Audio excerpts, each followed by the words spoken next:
Og nu stiller vi om til Sydhavnen, til huset Ebba Kuttibal, hvor fru Ebba Kuttibal er klar med sin længe ventede 1. maj-tale. Kæreste venner, elskede fjender. Så kom det endelig til os. Det friske, nyskurede forår med flower power frisyrer og æblekinder. Vi trækker på skulderen af kong Vinter, som slet ikke var en rigtig konge, men bare en royal wannabe, som ikke engang kunne fremtrylle en eneste sneflok. Sådan en ordentlig nedbørsbasse, der kunne komme fygende ind af sprækkerne til pølserne på rækkerne. Ha, siger vi. Pyt! Vi er da også bare ligeglade, for nu er det forår. Vi pakker de ubrugte flyverdragter og bobslæderne sammen og bærer dem op til rustningerne på loftet.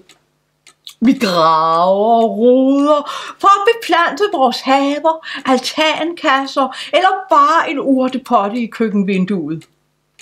Hyacinter, stokroser, rhododendrums, pelargonier skal lægge sig som en balsam på vores småangste, usikre og undrende sjæle.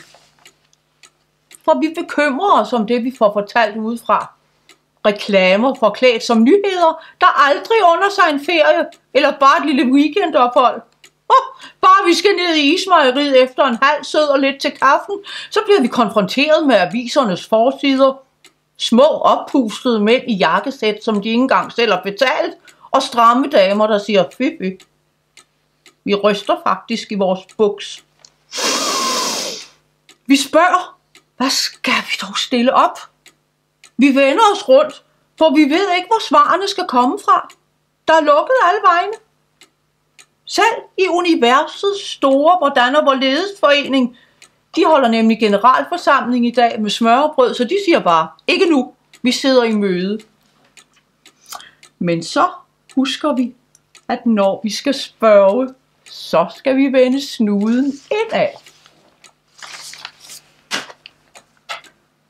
Herinde ligger det lille stenhus med blomstrende vedbænd, grønmalede vinduer med rødternede gardiner og stengæret med alverdens små blomster i alle de farver, vi elsker. Det ligger lige der, hvor pipfuglene altid synger, i sjælens dybe stille ro. Her bor en lille fin dame. Hun er så gammel, at hendes ansigt ligner en lille rynket valnød. Men hun er fin, og hun ved. De optegnede øjenbryn ligger som en vis pilgrimsrute i panden. De sart rosa kinder vidner om tidlige tiders tryghed og feststemning.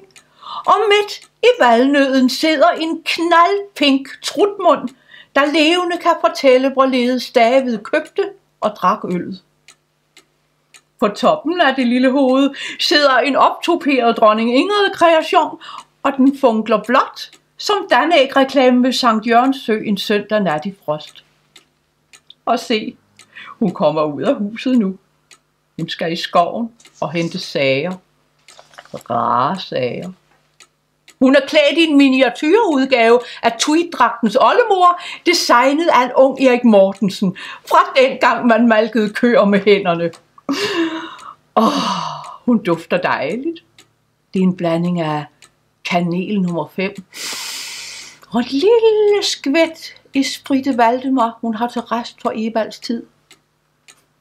De små silkeknæ flyder naturligt ned i et par syle spidse slangeskinspumps, og dem kan vi få et ordentligt spark i numsetten af, hvis ikke at vi snart lærer at være rigtig søde ved os selv og tale pænt til os selv. For hvis vi gør det, så undgår vi at få ondt af os selv. Og selvmedlidenhed, det er et ynkeligt martyrium, som vil koste os alt for meget. Kan vi så forstå det? Ja, vi kan. Og nu har vi det meget bedre. Og så må vi have lov at komme ud og nyde det dejlige forår. Lad solen fremkalde vores fregnere. Lad os beruse af det lysegrønne mirakel. Det er helt gratis.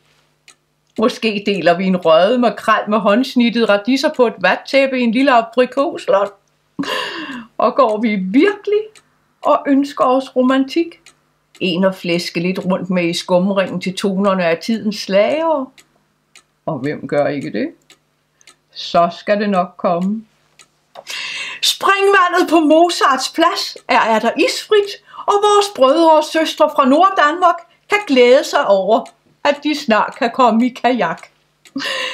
Her fra huset Ebba Kutibal ønsker vi jer alle sammen et rigtig glædeligt forår.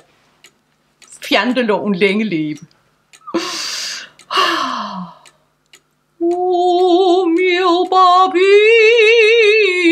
caro, mia friattarari. Gud, det vidste jeg slet ikke, jeg kunne, faktisk.